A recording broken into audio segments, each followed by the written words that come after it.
Bonjour et bienvenue dans cette nouvelle vidéo d'entraînement. Je suis Adrien Dubois, entraîneur de golf.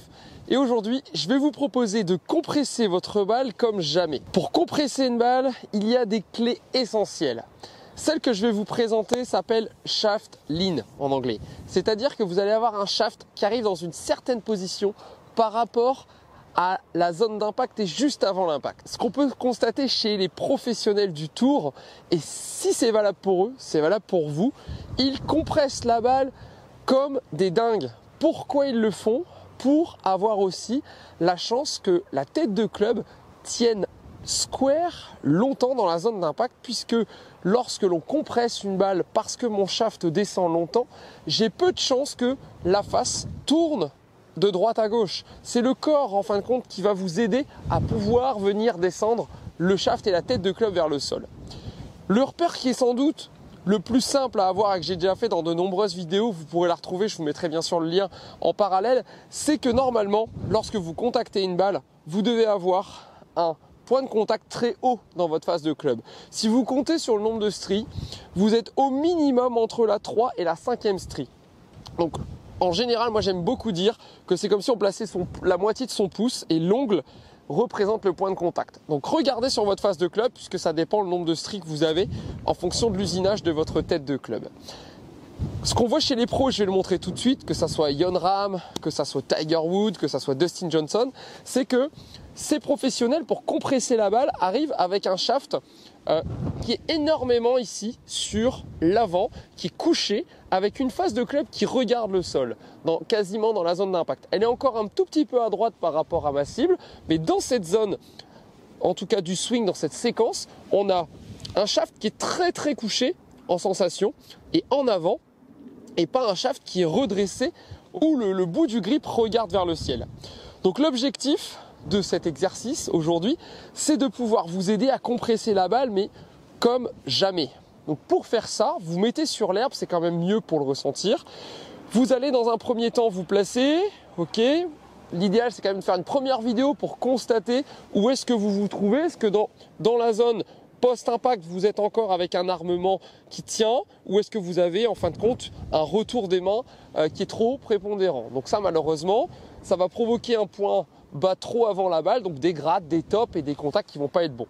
Nous, ce qu'on veut vraiment, c'est que cette face, elle arrive, je vais pas dire parallèle au sol, mais quasiment pour écraser en fait la balle. Alors vous allez me dire, ouais, mais comment je fais après? Parce qu'une fois que le club arrive comme ça, elle va rester basse, je vais faire une grosse gratte. N'ayez pas peur, puisque il va y avoir une réaction, puisque je vais pousser vers le sol et que mon corps va s'enfourner, à un moment donné, il va y avoir une réaction vers le ciel qui va vous obliger par les jambes à vous grandir.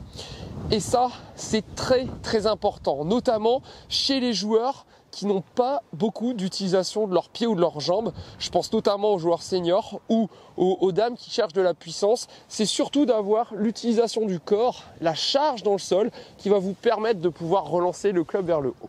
C'est un autre débat, je ferai une autre vidéo là-dessus. Mais en tout cas, pour compresser de façon très performante, ce que je vais vous demander, c'est le drill suivant. Backswing. Après le backswing, je laisse chuter mes bras ici en tenant l'armement. Donc je tiens l'armement et quand je vais faire ça, regardez, j'ai quand même des épaules qui s'orientent un peu vers la cible. Donc je recommence backswing. Je chute les bras en gardant l'armement, mes épaules ont commencé et je vais avoir la sensation que les hanches tournent plus tard. Et donc je vais pouvoir me grandir vers ma cible en second lieu. Plutôt que faire son backswing, lancer les mains, se retrouver sur le pied arrière et malheureusement 80% des joueurs que je peux voir jouent avec leurs bras. Donc on y va, on s'installe, backswing, 2, je laisse chuter les bras, les épaules tournent, mes hanches font revenir pour finir la tête de club et ma tête de club revient square par rapport à ma ligne de jeu, ce qui me permet d'être aussi en liberté et de lancer les bras en extension, parce que je sais que beaucoup de joueurs cherchent à lancer les bras. Tout le monde peut lancer les bras. Pour stopper aussi les ailes de poulet, ça va être un super exercice et ça va vous obliger à pouvoir vous donner de la liberté. Alors on y va. Avec la balle, 1, 2, 3, 4. Ok? Et au début, on va frapper les balles tout doucement. On va les frapper vraiment avec un tempo très bas pour ressentir. Et je vous invite à vous filmer pour voir la réalité. Donc on y va. 1, 2,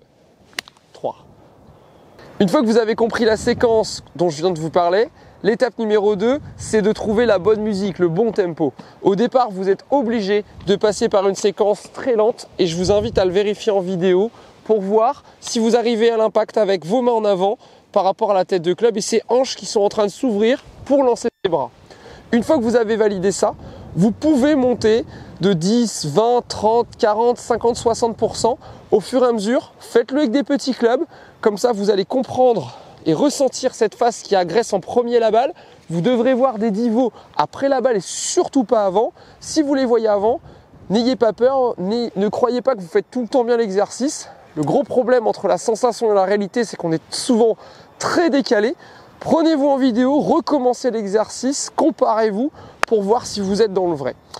Je vous laisse bien sûr tout ce qu'il faut pour aller un peu plus loin. Si vous voulez continuer à vous entraîner, juste en dessous de cette vidéo, vous pouvez retrouver votre premier programme gratuit, Swing Sculpt, qui va vous aider donc à progresser pas à pas en fonction de votre problème.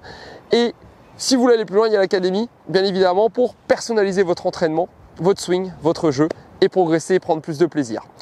Appliquez en tout cas le shaft lean comme les pros pour compresser votre balle comme jamais. Je vous dis à bientôt.